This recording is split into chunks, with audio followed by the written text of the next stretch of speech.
Good morning friends. Geography series का अगला हिस्सा है। जब ये सीरीज पूरी हो जाएगी तब आपको इतना तो मैं भरोसा दिलाता हूँ कि कम से कम 25 क्वेश्चन आप नॉन टेक के सेक्शन में करने के लिए आश्वस्त हो जाएंगे और फिर आगे मॉक टेस्ट वगैरह भी रहेंगे। पहला प्रश्न है, और आप ये देखिएगा कि जियोग्राफी में मैं 2 पार्ट रख रहा हूँ क्योंकि सबसे ज़्यादा क्वेश्चंस की संख्या 2023 में जियोग्राफी की ही रही है। मुझे लगा था कि पॉलिटी या करंट अफेयर लीड करेगा, लेकिन जियोग्राफी लीड कर रही है, इसलिए इसमें 2 पार्ट रहेंगे। ये पहला पार्ट है, ठीक ठाक नंबर ऑफ क्वेश्चन है। किसी पेपर में 8 आए हैं, किसी पेपर में 7 आए हैं। पहला क्वेश्चन है, match the hills of the India with their regions. Javadi hills, Doda Betta, Jaintia, Patkai. कभी भी मैच द कॉलम का क्वेश्चन गलत नहीं होने देना है, तो उसमें ये याद रखो कि जो मुझे आता है उसको तो मैच कराकर ऑप्शन 2 हटा ही लेने हैं। उसके बाद एक की संभावना ढूंढनी है कि मैं कहीं ना कहीं से लिंक पा जाऊं। जैसे डोडा बेट्टा है, डोडा बेट्टा नीलगिरी माउंटेन्स में है और ये तमिलनाडु के वेस्टर्न पार्ट में है। और जो नीलगिरी माउंटेन है वो ईस्टर्न घाट और वेस्टर्न घाट के लगभग बीच में है, लेकिन वेस्टर्न घाट का बहुत बड़ा हिस्सा है। तो नीलगिरी माउंटेन वेस्टर्न घाट का हिस्सा है। डोडा बेट्टा जो हिल है वो नीलगिरी माउंटेन्स की है, सबसे ऊंची हिल है नीलगिरी माउंटेन्स की। तो ये ऑप्शन डोडा बेट्टा बी का 2 से हो जाएगा। इससे आपके 2 ऑप्शन बचे। अब दूसरी बात, जयंतिया जो है कास्ट है मेघालय में। जयंतिया, गारो, खासी, और ये मेघालय प्लेटू की 3 हिल्स में डिवाइडेड किया गया है, खासी, गारो और जयंतिया। तो ये गारो, खासी, जयंतिया हिल्स का भी नाम है, तो ये मेघालय प्लेटो से हो जाएगा। डी का 3 और बी का 2 ऑप्शन ए मिल जाएगा। और इसके अलावा नहीं भी आता है तो कोई दिक्कत नहीं। बाकी जानने के लिए, जो जवादी हिल्स है, जो आपका जवादी हिल्स है ये ईस्टर्न घाट में है, और जो आपका पटकाई हिल्स है ये पूर्वांचल के हिस्से में पड़ता है। तो ये चीज़ यहाँ पे समझने वाली है, ठीक है। तो इस हिसाब से ये क्वेश्चन कंप्लीट हो जाता है। अगला क्वेश्चन है, Pashto language is spoken in which of the following neighbouring countries of India. यहाँ पे अगली बार अगर क्वेश्चन उन्हें बनाना हो यही चीज़ लेके तो कह सकते हैं दारी language is spoken which of the following country, और एक एक कंट्री यहाँ से काट दें, तब आंसर होगा अफ़गानिस्तान। अफ़गानिस्तान की ऑफिशियल लैंग्वेज है दारी और पाश्तो।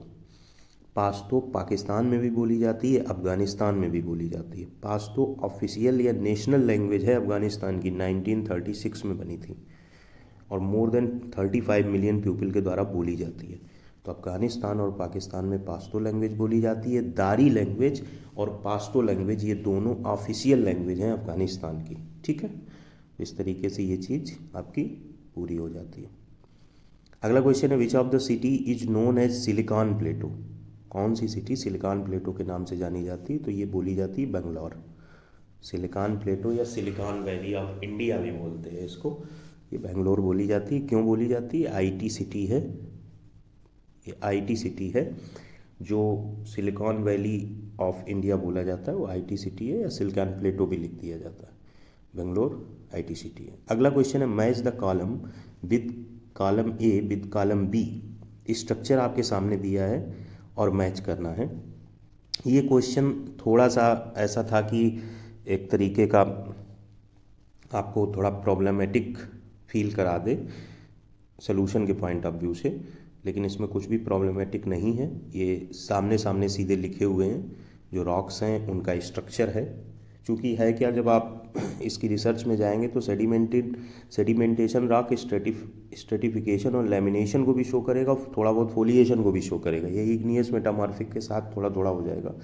तो ये क्वेश्चन मैं मानता हूँ कि छोड़ने लायक भी था, और अगर आप कुछ कर आए हैं तो फिर वो गलत तो मान लो हो ही गया होगा। तो इस क्वेश्चन में मैं मानता हूँ कि बहुत ज़्यादा फंडामेंटली चीज़ें उस लेवल पे क्रिटिकली एग्जैक्ट सही हों इसकी पॉसिबिलिटी कम थी, तो ये क्वेश्चन अवॉइडेबल था। इसके बाद अगला क्वेश्चन है, what is the correct sequence of the following ports of India from north to south. ये क्वेश्चन बहुत अच्छा है। देखो, हर क्वेश्चन को अवॉइड नहीं कर सकते हो।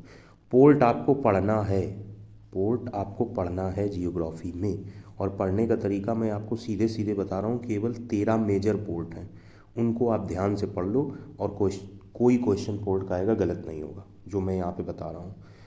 कोची, मोरमुगुओ, कंडाला और मुंबई। पहले तो ये जान लीजिए उसने कहा क्या है, नॉर्थ टू साउथ। अगर जनरली हम जो पेपर पे डायरेक्शन बनाते हैं वो नॉर्थ, साउथ, ईस्ट, वेस्ट यही तो रहती है। तो वो ये कह रहा है कि ऊपर से नीचे की तरफ चलने पे हमें ये पोर्ट कहाँ कहाँ मिलेंगे। ऊपर से नीचे की तरफ कोची केरल में बिल्कुल नीचे पड़ता है इंडिया के नक्शे में अगर बनाओगे, ये यहाँ केरल यहाँ पड़ता है, ठीक है। मोरमुगुआ ये है कहाँ, ही पहले ये पता हो तो ये गोवा में है। कंडाला खूब पता होगा अच्छे से कि गुजरात में है। मुंबई, गुजरात कहाँ है, यहाँ पड़ता है। मुंबई कहाँ पड़ता है, यहाँ पड़ता है। अब इसके बाद गोवा कहाँ पड़ता है, यहीं कहीं पड़ता है। तो ये सबसे ऊपर कौन होगा, सबसे ऊपर कौन होगा, गुजरात होगा। यानी कंडाला सबसे ऊपर होगा, यानी कंडाला सबसे ऊपर होगा। नॉर्थ से साउथ चलने में सबसे ऊपर आना चाहिए। तो सबसे ऊपर कंडाला कहाँ है, सिर्फ ए पार्ट में है। अब इसको वेरीफाई कर लेते हैं। वेरीफाई का मतलब समझ लेते हैं कायदे से। देखिए ये 13 मेजर पोर्ट हैं। चेन्नई तमिलनाडु में है, उसका नाम ही यही है, शुरुआत ही यही है। इन्नौर तमिलनाडु में, नहीं पता चलेगा, पता रहना चाहिए। इन्नौर तमिलनाडु में। कांडला गुजरात फेमस है। मोरमुगुआ नहीं पता है, गोवा में है। जवाहरलाल नेहरू पोर्ट महाराष्ट्र में है। पैरादीप उड़ीसा में है। विशाखापट्टनम आंध्र प्रदेश में है, पता चल जाएगा। पोर्ट ब्लेयर अंडमान निकोबार में, पता चल जाएगा। मंगलौर कर्नाटक में है, फील आ जाएगी। कोलकाता वेस्ट बंगाल में है, ठीक है। कोची केरला में है, ठीक है। यानी कि इसमें कौन से ऐसे हैं जो धोखा दे सकते हैं, कहाँ है यही नहीं पता चलेगा। तो हम ये कैसे बता पाएंगे कि ये ऊपर से नीचे या दाएं से बाएं कहाँ पड़ेगा। एक इन्नौर, मंगलौर कर्नाटक ठीक ही है। जवाहरलाल नेहरू पोर्ट ये भी फंसा सकता है। मोरमुगुआ ये भी फंसा सकता है। टूटीकोरिन ये भी फंसा सकता है, तमिलनाडु। पैरादीप उड़ीसा, बाकी सब ऑब्वियस है। तो ये 13 हैं जो बार बार कहाँ है, कैसे है, ऑर्डर है, ये बनवाते हैं। अब इनकी लोकेशन भी मैंने दिखा दी है, उसको आप देख सकते हैं।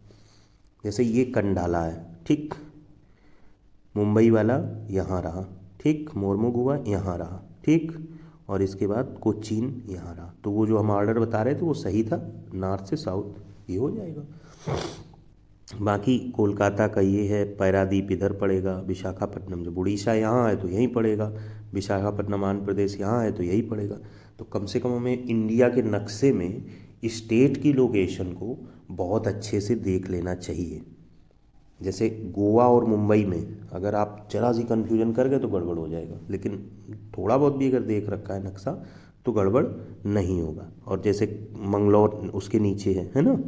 तो ये नक्शे में 2-4 चीज़ें जैसे पोर्ट, रिवर, ये चीज़ें ज़रूर देख लो, क्योंकि रिवर और पोर्ट को नॉर्थ से साउथ, साउथ से वेस्ट, वेस्ट से ईस्ट, ईस्ट से वेस्ट, ये बहुत पूछा जाता है और इस पर हम एकदम हट जाते हैं, ख़त्म हो जाए। जबकि इतना कठिन नहीं है, 10-12 रिवर हैं, 13 पोर्ट हैं, ठीक है, जो बहुत पूछी जाती हैं। बाकी तो संख्या बहुत हो जाएगी। Which of the following is the correct match of column A plus column B, यानी कि कॉलम के क्वेश्चन जियोग्राफी में कॉमन है। अब इसमें रिवर आ गई, प्लेस ऑफ ओरिजिन आ गया, इसको बहुत अच्छे से समझ लेते हैं। गंगा गंगोत्री ग्लेशियर से निकलती है, ये लगभग 90% लोगों को पता है। सी का वन, पहला ऑप्शन यही है, दूसरा यही है, चौथा यही है, केवल एक ऑप्शन हटा। चलो कोई बात नहीं। अब दूसरी बात, नर्मदा अमरकंटक से निकलती है, ये 70% लोगों को तो पता ही होगा। तीसरे का ए, न पहले में ए है न दूसरे में ए है, सिर्फ लास्ट में है। क्वेश्चन सही हो गया। हमें पता ही नहीं स्पीति का क्या है, हमें पता ही नहीं वेस्टर्न घाट्स नियर का क्या है, हमने करेक्ट आंसर लगा दिया। अब नॉलेज के बेसिस पे समझ लेते हैं, ताकि कहीं ऐसा ना फंसे कि हम क्लिक कर पाएँ, तो नॉलेज हमारे पास होनी चाहिए। नर्मदा कुंड जो कि अमरकंटक के पास है, ये अनूपपुर डिस्ट्रिक्ट ऑफ मध्य प्रदेश में। इस समय जो क्वेश्चन आ रहे हैं वो डिस्ट्रिक्ट चले जा रहे हैं, स्टेट के डिस्ट्रिक्ट पूछ ले रहे हैं। और 1057 एलिवेशन पे है। ये किस रेंज में है, मैकाला श्रेणी। रेंज का मतलब किस श्रेणी, पर्वत श्रेणी में पाया जाता है, तो मैकाल पर्वत श्रेणी में पाया जाता है, ठीक। कौन, नर्मदा कुंड, कहाँ, अमरकंटक। इसके बाद कृष्णा रिवर जो है, ये वेस्टर्न घाट महाबलेश्वर के पास ओरिजिनेट करती है 1300 मीटर के एलिवेशन पे। किस स्टेट में, महाराष्ट्र में, कृष्णा रिवर। इसके बाद चेनाब रिवर जो है, जिसे चंद्रभाग भी कहते हैं या चंद्रभागा भी कहते हैं, ये दो स्ट्रीम चंद्रा और भागा के मर्ज होने से बनती है चेनाब। ये पूछा जाता है, Chenab is also have another name that is Chandrabhaga, और तमाम नाम दे दिए जाएंगे। चंद्रा और भागा ओरिजिनेट कहाँ से होती हैं? साउथ वेस्ट और नॉर्थ वेस्ट फेसेज ऑफ बारेलाचा पास। ये क्वेश्चन कई बार पूछा गया। अब आप अगर पहली बार सुन रहे हैं बारेलाचा पास तो सावधान हो जाइए।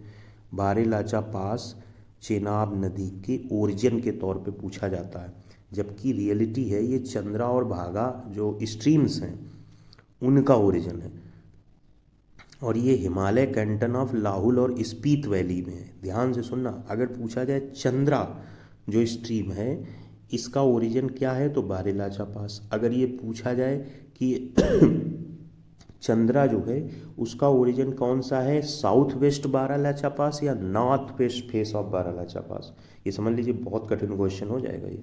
तो साउथ वेस्ट है चंद्रा का और नॉर्थ वेस्ट है बारेलाचा का। अब अगर वैली पूछी जाए जो कि हिमाचल प्रदेश में है, तो चंद्रा का लाहुल वैली है और भागा का स्पीति वैली है। और यहाँ पे क्वेश्चन था चेनाब, तो चेनाब में लाहुल भी सही होगा, स्पीति भी सही होगा। ये कितना मतलब डिटेल में हम चले गए हैं, आप भूलेंगे नहीं कभी, ना बारेलाचा पास भूलेंगे, ना लाहुल वैली भूलेंगे, ना स्पीति, ना चंद्रभागा, ना चेनाब। इसके बाद अगला क्वेश्चन है, the geothermal gradient is defined as the increase in temperature with depth in the earth. Accordingly, in normal continental crust, the rate of temperature rise within the first 3 to 5 kilometers of the earth's surface is approximately। जो question geography में मैंने निकाले, जब उनके मैं source पे गया तो या तो वो स्टेट सिविल सर्विसेज के निकले, SC यस, या तो वो SSC के डिफरेंट CHSL CGL के क्वेश्चन निकले, या तो NCERT की वर्डिंग निकली। इन तीन के अलावा कुछ और नहीं निकला है। NCERT की वर्डिंग मतलब एक लाइन लिखी हुई है, उससे क्वेश्चन फ्रेम होना आसान है, और वो आपके सामने रखी हुई है। ये NCERT बुक का हिस्सा है। अब ये क्वेश्चन कहीं आया है नहीं आया है उसके पहले ये जो मैंने बात बोली, तो जो ये जियोथर्मल ग्रेडियंट है उसकी डेफिनीशन है। उस डेफिनीशन में जो रेट ऑफ टेम्परेचर है वो राइज करता है शुरुआत के 3 से 5 किलोमीटर में लगभग 25 डिग्री सेंटीग्रेड पर किलोमीटर, और ये जब हम नीचे और चले जाते हैं up to depth of 40 kilometre, this gradient how is not sustain but decrease to no more than about 60 degree centigrade पर किलोमीटर। फिर 60 डिग्री सेंटीग्रेड पर किलोमीटर पे डिक्रीज कर जाता है जब डेप्थ 40 किलोमीटर हो जाती है। तो एक क्वेश्चन ये है, और मे बी कि इन फ्यूचर जब आए तो उसमें लिखा हो कि 25 डिग्री सेंटीग्रेड पर kilometre 3 to 5 kilometres and 16 degree centigrade पर kilometre at a depth of 40 kilometre. तो ये एक एडिशनल इन्फो है जो उन्होंने हटा के सिर्फ इतना क्वेश्चन पूछना चाहा।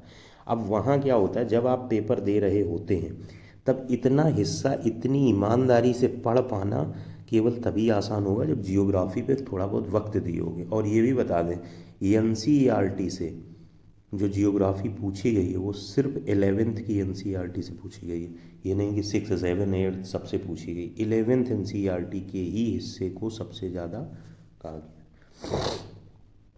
इसके बाद अगला क्वेश्चन है, match the column A with column B। एक तरफ रॉक दिया है, दूसरी तरफ एग्जाम्पल दिया है। क्वेश्चन सिविल इंजीनियरिंग का भी हो गया, बिल्डिंग मटेरियल का, कंस्ट्रक्शन का, BMC का भी हो गया, जिसमें रॉक के एग्जाम्पल पूछे जाते हैं। इनको मैंने एक बार, जिन लोगों ने थोड़ा बहुत मुझसे सिविल पढ़ी थी उनको मैंने बिल्कुल रटा दिया था कि ग्रेनाइट, ग्रेफाइट और लाइम स्टोन, ग्रेनाइट, ग्रेफाइट और लाइम स्टोन ये तो बहुत पूछे जाते हैं। अब ध्यान से सुनना कि अगर ग्रेनाइट, ग्रेफाइट और लाइम स्टोन आपको पता है तो ये क्वेश्चन खत्म हो जाएगा, इससे कोई मतलब नहीं है। कैसे, पूछो।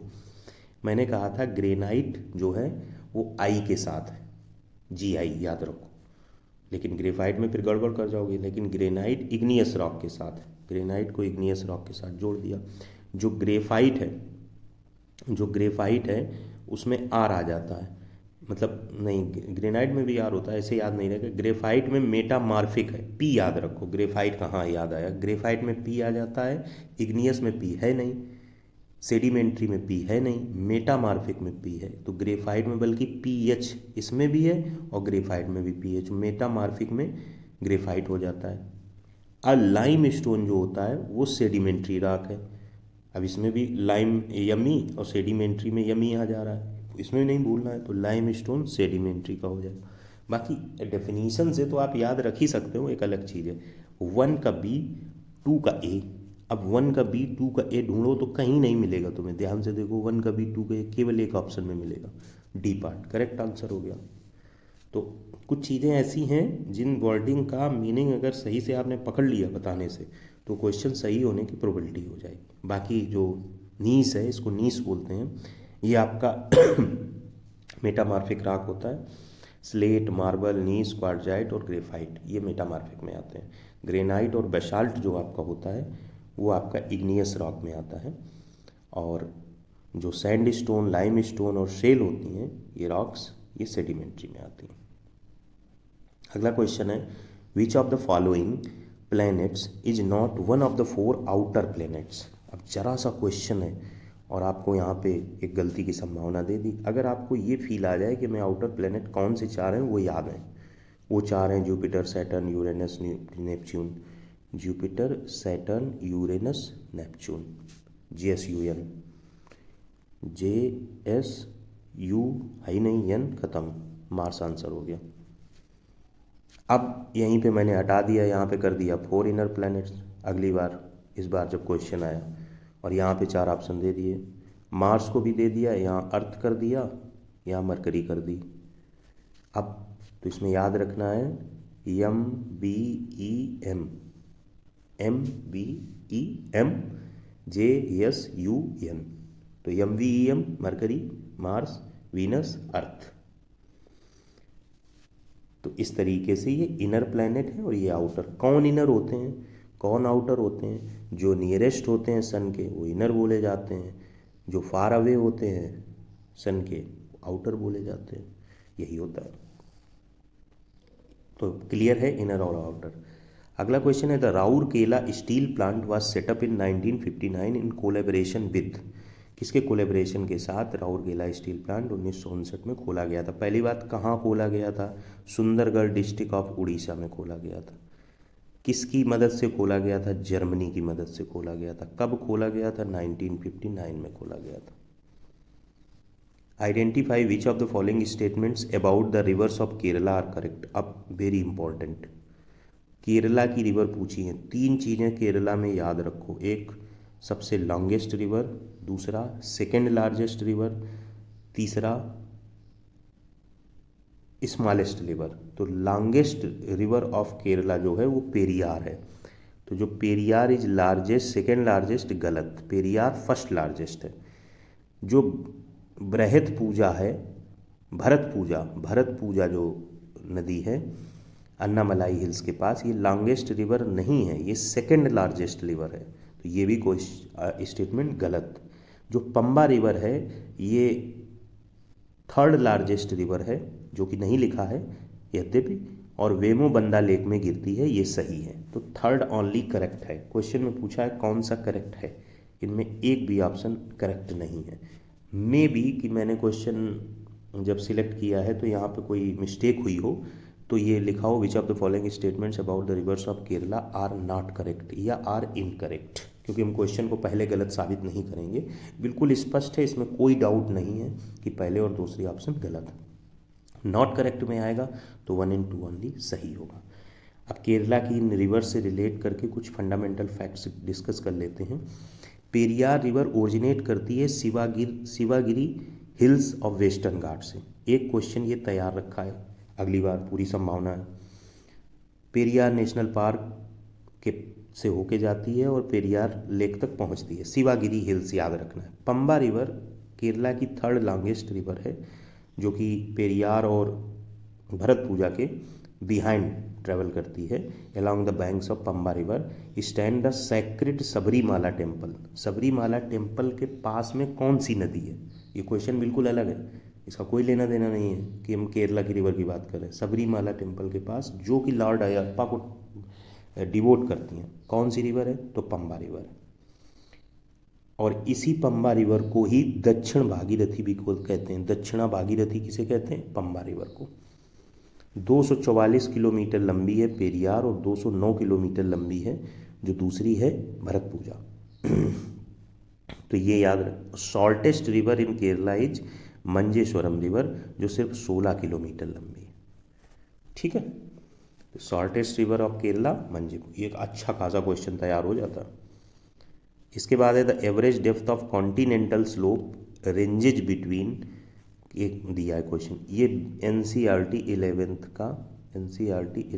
का वर्डिंग नीचे हमने दे दी है, उससे क्वेश्चन उठाया गया। क्या वर्डिंग है?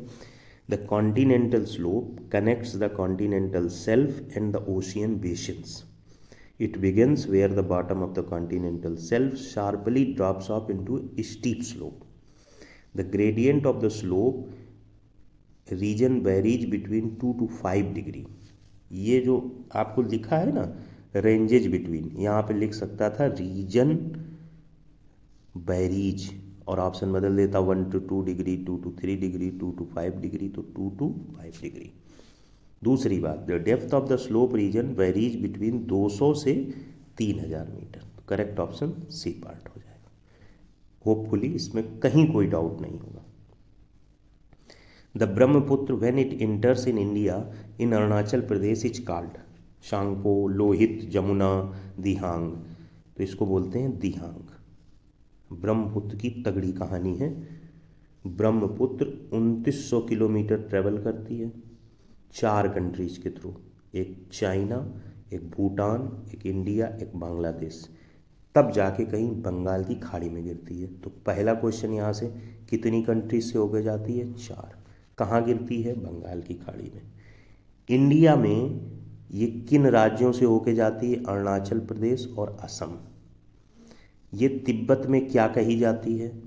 ये तिब्बत में कही जाती है यारलुंग सांगपो।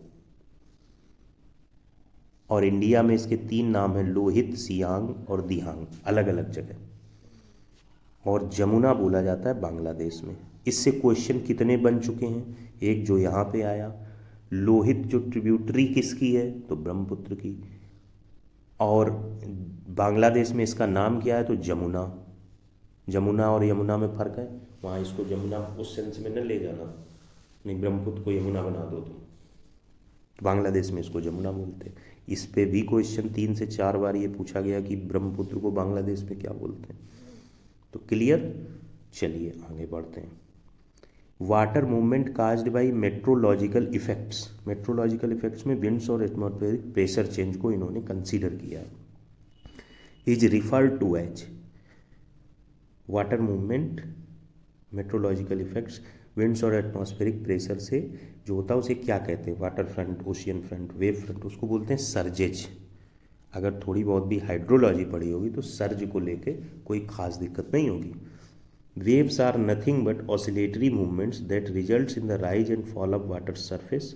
जो वेव होती हैं उनमें क्रेस्ट और ट्रफ बनते हैं। तो ये जो वेव फ्रंट लिखा है उसको समझाने के लिए लिखा है। सर्ज की कोई हमने यहाँ डेफिनेशन नहीं दी क्योंकि डेफिनेशन ही उसने दे रखी है क्वेश्चन में।